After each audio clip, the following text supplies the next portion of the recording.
Reuters, U.S. Senate Majority Leader Mitch McConnell has said he has enough support from his fellow Republicans to begin the impeachment trial of President Donald Trump, even though lawmakers have yet to agree whether to call witnesses. Protesters gather near the home of U.S. Senator Mitch McConnell in support of the impeachment of U.S.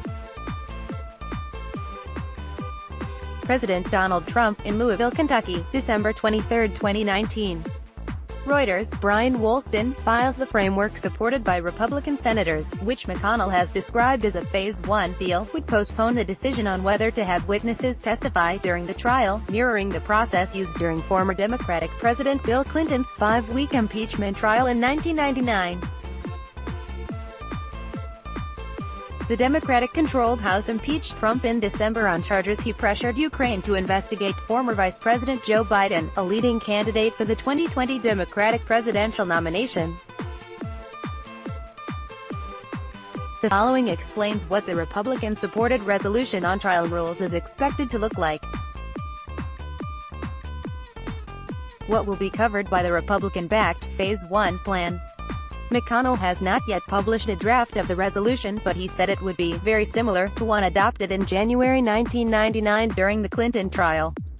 That resolution set deadlines for the prosecution and defense to submit trial briefs that laid out their cases in writing. The resolution also allocated 24 hours for representatives of each side to make oral arguments and set aside 16 hours for senators to ask them questions. It allowed senators to seek dismissal of the charges against Clinton in the middle of the trial, which would have effectively ended the process. A senator sympathetic to Clinton filed such a motion, but it was voted down.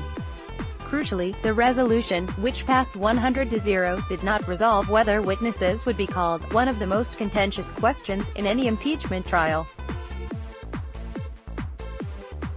A follow-up resolution allowing for 3 witnesses to testify in videotaped depositions passed 2.5 weeks later along a party-line vote backed by 54 Republicans and opposed by 44 Democrats.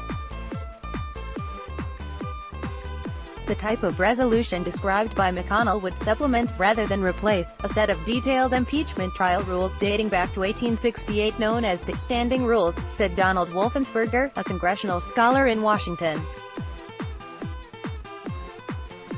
The standing rules specify speeches different individuals must recite and the times of day when events must occur, among other items. How many votes does McConnell need for his Phase 1 plan?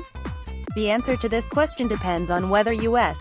House Speaker Nancy Pelosi transmits the articles of impeachment against Trump to the Senate, said Wolfensberger. Once that happens, the Senate can open the trial and only a simple majority of senators would be needed to decide on the sort of initial rules McConnell has described, Wolfensberger said. That vote would not occur until after Pelosi sends over the impeachment package, McConnell has said. Pelosi has held on to the papers in hopes of pressuring the Republican-controlled Senate into agreeing to hear testimony during the trial. Frustrated with Pelosi's delay, Republican Senator Josh Hawley on Jan. 5 introduced a resolution that would allow the Senate to dismiss the impeachment articles before the House transmits them. It would require the support of 2/3 of the Senate to pass, making that outcome unlikely. Could there still be witnesses in the Senate trial? It is possible congressional Democrats will succeed in their push to hear from witnesses during the trial. The Senate now has 53 Republicans, 45 Democrats, and 2 independents who usually vote with the Democrats. That means 4 Republicans would need to cross party lines and join Democrats in requesting witness testimony. Slideshow. 2 images. Trump's former National Security Advisor John Bolton said on Jan. 5 he would testify before the Senate if issued a subpoena, a surprise development that could potentially strengthen the case that Trump should be removed from office. U.S. Senate Democratic leader Chuck Schumer now is pressuring Republican lawmakers to vote to allow witnesses and documents. Democrats hope to hear from Bolton and 3 current White House officials, including Acting Chief of Staff Mick Mulvaney. Republicans could conceivably try to call witnesses of their own, like Biden or the government whistleblower whose complaint ultimately led to the impeachment inquiry. Trump is unlikely to be removed from office, however, because under the U.S. Constitution that would require the support of two-thirds of the Senate. Reporting by Jan Wolfe, editing by Andy Sullivan and Cynthia Osterman. Our Standards. The Thomson Reuters Trust Principles. Let's block ads. Why?